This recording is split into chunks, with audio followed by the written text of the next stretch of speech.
ಸೈನಿಕರ ಪ್ಯಾರಾಚೂಟ್ ತರಬೇತಿಯ ವೇಳೆ ಭಾರೀ ಅವಘಡ ಸಂಭವಿಸಿದೆ. 50 ಅಡಿ ಎತ್ತರದಿಂದ ಬಿದ್ದು ಇಬ್ಬರು ಸೈನಿಕರ ಕಾಲು ಮುರಿತ ಆಗಿದೆ.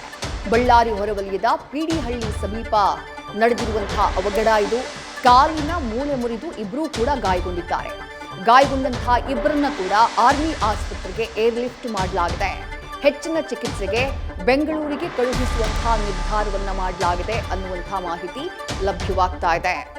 ದೃಶ್ಯಗಳಲ್ಲಿ ಗಮನಿಸ್ತಾ ಇದ್ದೀರಿ, ಬಳ್ಳಾರಿ ಹೊರವಲಯದ ಪಿಡಿಹಳ್ಳಿಯಲ್ಲಿ ಸೈನಿಕರ ಈ ಪ್ಯಾರಾಚೂಟ್ ತರಬೇತಿ ನಡೀತಾ ಇತ್ತು. ಅಂದ್ರೆ ವಿಮಾನದಿಂದ ಪ್ಯಾರಾಚೂಟ್ನ ಮೂಲಕ ಹೊರಗಡೆ ಹಾರೋದು, ಸೇಫ್ ಆಗಿ ಲ್ಯಾಂಡ್ ಆಗೋದು, ಈ ತರಬೇತಿಯನ್ನ ನೀಡಲಾಗ್ತಾ ಇತ್ತು. ಸುಮಾರು 417 ಸೈನಿಕರಿಗೆ ಈ ತರಬೇತಿ ನಡೀತಾ ಇತ್ತು.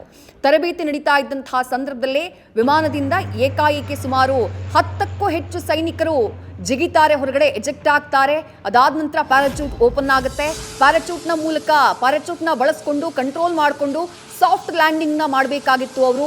ಆದರೆ ಇಬ್ಬರು ಸೈನಿಕರು ಬಿದ್ದಂತಹ ಫೋರ್ಸ್ಗೆ ಅವರಿಬ್ಬರ ಕಾಲು ಮುರಿತ ಆಗಿದೆ ಅನ್ನುವಂಥ ಮಾಹಿತಿ ಸಿಗ್ತಾ ಇದೆ. ಅವರನ್ನ ತಕ್ಷಣಕ್ಕೆ ಆಸ್ಪತ್ರೆಗೆ ಏರ್ಲಿಫ್ಟ್ ಮಾಡಲಾಗುತ್ತೆ. ITI ಕಾಲೇಜು ಮೈದಾನಕ್ಕೆ ಸೇನಾ ಹೆಲಿಕಾಪ್ಟರ್ ಆಗಮಿಸಿತು. ಅದಾದ ನಂತರ ಏರ್ಲಿಫ್ಟ್ ಮಾಡಲಾಯಿತು. ಘಟನೆಯ ಬಗ್ಗೆ ಪೊಲೀಸ್ ಮೂಲಗಳು ಈ ಮಾಹಿತಿಯನ್ನ ಕೊಟ್ಟಿದ್ದಾವೆ. ತರಬೇತಿ ಬಳಿಕ ಸೈನಿಕರು ಸಾಮಾನ್ಯವಾಗಿ ಬಸ್ ಮೂಲಕ ಬೆಂಗಳೂರಿಗೆ ತೆರಳೋದು ವಾಡಿಕೆ. ಆದರೆ ಇವರನ್ನ ಸೀದಾ ಟ್ರೀಟ್ಮೆಂಟ್ಗೋಸ್ಕರ ಬೆಂಗಳೂರಿಗೆ ಶಿಫ್ಟ್ ಮಾಡುವಂತಹ ಸಾಧ್ಯತೆ ಇದೆ ಅನ್ನುವಂತಹ ಮಾಹಿತಿ ಸಿಗ್ತಾ ಇದೆ. ಇನ್ನು ಗಾಯಗೊಂಡಂತಹ ಸೈನಿಕರಲ್ಲಿ ಒಬ್ಬರ ಬಗ್ಗೆ ಮಾಹಿತಿ ಸಿಕ್ಕಿದೆ. ಚಿನ್ನರಾಜ್ ಅಂತ ಹೇಳಿ 25 ವರ್ಷ, ಅವರು ಗಾಯಗೊಂಡಿದ್ದಾರೆ. ಒಟ್ಟು ಇಬ್ಬರು ಸೈನಿಕರಿಗೆ ಗಾಯಗಳಾಗಿರೋದು. ಮತ್ತಷ್ಟು ಡೀಟೇಲ್ಸ್ ನಮ್ಮ ಪ್ರತಿನಿಧಿ ಶಿವಾನಂದ್ ನೀಡ್ತಾ ಹೋಗ್ತಾರೆ. ಶಿವಾನಂದ್, ದೃಶ್ಯಗಳನ್ನ ಗಮನಿಸ್ತಾ ಇದ್ವಿ, ರೋಚಕವಾದಂತಹ ತರಬೇತಿ. ಆ ತರಬೇತಿಯ ಸಂದರ್ಭದಲ್ಲೇ ಇಬ್ಬರು ಸೈನಿಕರು ಗಾಯಗೊಂಡಿರೋದು. ಗಾಯಗೊಂಡವರ ಕಂಡೀಷನ್ ಸದ್ಯ ಹೇಗಿದೆ ಅಂತ ಹೇಳಿ ಏನ್ ಮಾಹಿತಿ ಸಿಗ್ತಾ ಇದೆ?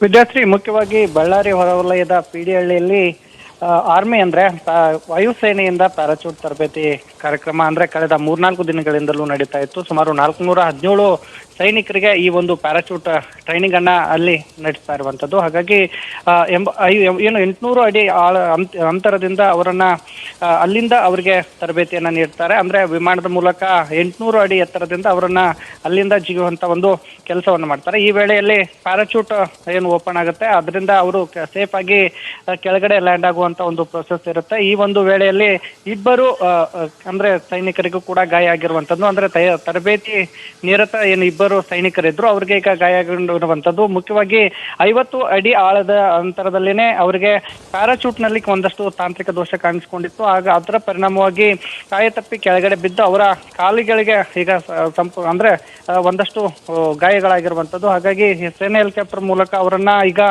ಬಳ್ಳಾರಿ ಆಸ್ಪತ್ರೆಯಲ್ಲಿ ಪ್ರಾಥಮಿಕವಾಗಿ ಚಿಕಿತ್ಸೆಯನ್ನು ಕೊಡಿಸಲಾಯಿತು. ತದನಂತರದಲ್ಲಿ ಅವರಿಗೆ ಏರ್ಲಿಫ್ಟ್ ಮಾಡುವ ಮೂಲಕ ಅವ್ರನ್ನ ಬೆಂಗಳೂರಿನ ಆರ್ಮಿ ಆಸ್ಪತ್ರೆಗೆ ಈಗ ರವಾನಿಸುವಂತ ಒಂದು ಕೆಲಸವನ್ನ ಮಾಡ್ತಿರುವಂತದ್ದು. ಈ ಒಂದು ಘಟನೆ ಏನಿದೆ, ನಿನ್ನೆ ಸಂಜೆ 5 ಗಂಟೆ ಸುಮಾರಿಗೆ ನಡೆದಿದೆ ಅನ್ನುವಂತ ಒಂದು ಮಾಹಿತಿ ಸಿಗ್ತಾ ಇರುವಂತದ್ದು.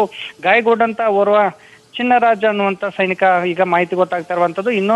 ಇನ್ನೊಬ್ಬರ ಮಾಹಿತಿ ಏನಿದೆ, ಈಗ ಸೇನಾ ಅಧಿಕಾರಿಗಳೇ ಅವರೇ ನೀಡಬೇಕಾಗಿರುವಂತದ್ದು. ಮುಖ್ಯವಾಗಿ ಪ್ರತಿ ವರ್ಷವೂ ಕೂಡ ಬೇಸಿಗೆ ಸಂದರ್ಭದಲ್ಲಿನೇ ಪ್ಯಾರಾಚೂಟ್ ತರಬೇತಿಯನ್ನ ಬಳ್ಳಾರಿ ಹೊರವಲಯದ ಪಿಡಿಹಳ್ಳಿಯಲ್ಲಿ, ಅಂದ್ರೆ ಅಲ್ಲಿ ಸುಮಾರು ಬಯಲು ಪ್ರದೇಶ ಇರುವುದರಿಂದ ಅದೇ ಒಂದು ಏರಿಯಾ ಏನಿದೆ ಅದು ಪ್ಯಾರಾಚೂಟ್ ತರಬೇತಿಗೆ ಸೇಫ್ ಆದಂತ ಪ್ರದೇಶ ಅನ್ನುವಂತ ಒಂದು ನಿಟ್ಟಿನಲ್ಲಿ ಸೇನಾಧಿಕಾರಿಗಳು ಆ ಒಂದು ಪ್ರದೇಶವನ್ನ ಗುರುತು ಮಾಡಿರುವಂತದ್ದು. ಹಾಗಾಗಿ ಪ್ರತಿ ವರ್ಷವೂ ಕೂಡ ಸುಮಾರು 500ರಿಂದ 800 ಜನರಿಗೆ ಸೈನಿಕರಿಗೆ ಅಲ್ಲಿ ತರಬೇತಿಯನ್ನ ನೀಡಲಾಗುತ್ತೆ. ಹಾಗಾಗಿ ಈ ವರ್ಷವೂ ಕೂಡ ಅದೇ ತರನಾಗಿ ತರಬೇತಿ ನಡೀತಾ ಇತ್ತು. ಆದ್ರೆ ಇಬ್ಬರು ಸೈನಿಕರಿಗೆ ಒಂದು ಪ್ಯಾರಾಚೂಟ್ ಲ್ಯಾಂಡಿಂಗ್ ವೇಳೆಯಲ್ಲಿ 50 ಅಡಿ ಅಂತರದಿಂದಲೇ ಅವರಿಗೆ ಬಿದ್ದು ಅಲ್ಲಿ ಗಾಯ ಮಾಡಿಕೊಂಡಿರುವಂತದ್ದು. ಈಗ ಅವರನ್ನ ಇಬ್ಬರನ್ನು ಕೂಡ ಈಗ ಏರ್ಲಿಫ್ಟ್ ಮೂಲಕ ಬೆಂಗಳೂರು ಆಸ್ಪತ್ರೆಗೆ ರವಾನಿಸುವಂತ ಒಂದು ಕೆಲಸವನ್ನ ಈಗ ಸೇನಾಧಿಕಾರಿಗಳು ಮಾಡಿರುವಂತದ್ದು. ವಿದ್ಯಾರ್ಥಿ, ನ್ಯೂಸ್ ಫಸ್ಟ್ ನಿರ್ಭೀತಿಯಿಂದ ನಿಮ್ಮ ಪರವಾಗಿ.